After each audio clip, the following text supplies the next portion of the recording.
Now I'm recovering the event loop at its very basic example here. It's not going to get too advanced and it's not going to go too deep. I just want you to introduce you into what the event loop is and why it matters to us when we actually start writing our JavaScript programs. Now the event loop is very unique and it is specific for Node.js. Other platforms might use it, but in this reference I'll be talking about how specifically Node.js is using the event loop. But before we get to the event loop, it's really important that we understand how Node is working. And first of all, Node is a single threaded system by design. Now, if you don't know what a thread is, that is perfectly fine. We're going to be covering threads in the programming fundamentals, and I'll show you what a thread is there. But for now, just keep in mind that a thread only allows you to execute one thing at a time. So the important thing there is to understand time. You can only be executing one thing at any given time. Now, you can't do two things at any given time, so it's really important that Node can only execute one thing at a time. Again, we're only executing one thing at a time with a single thread. So Node supports the ability for us to be able to do synchronized programming. And what synchronized programming is when a program is synchronously doing something in order. So for example, you can say do step 1, do step 2, do step 3. Now you can't jump back and forth between step 3, 2, and 1. No, you have to go 1, 2, and 3. So that's all synchronized is.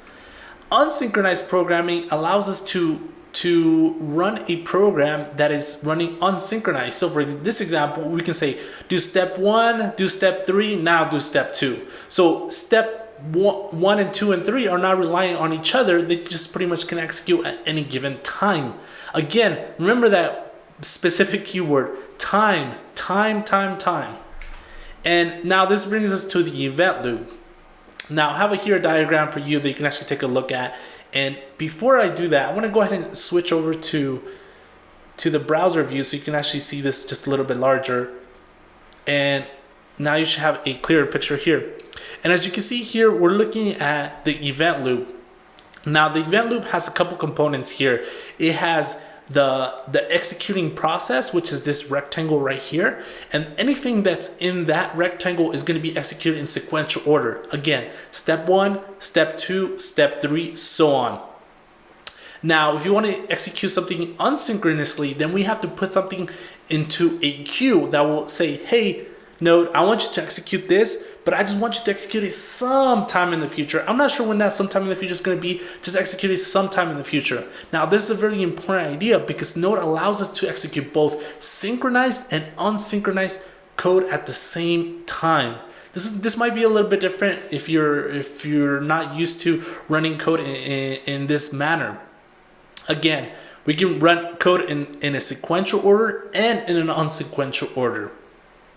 Now, if we want to run something in an unsequential order, then we have to push it onto a queue. If you don't know what a queue is, that is perfectly fine. A queue is pretty much a place that we're saying, hey, Node, just run this sometime in the future. Now, everything you say to run sometime in the future is going to go off to this queue. And when that future comes in that specific time, then Node goes ahead and puts it back into the sequential order execution, and it goes ahead and executes. And that is called the event loop.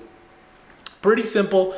And it's a really powerful concept for us to be able to understand what this event loop is, because it will become more and more apparent as your applications grow in complexity. So that's all there is to the event loop. Again, the event loop can become a little bit more complex if you dig a little bit deeper into what it is and how it's actually working. But in essence, that is the basics of the event loop and how it's actually working.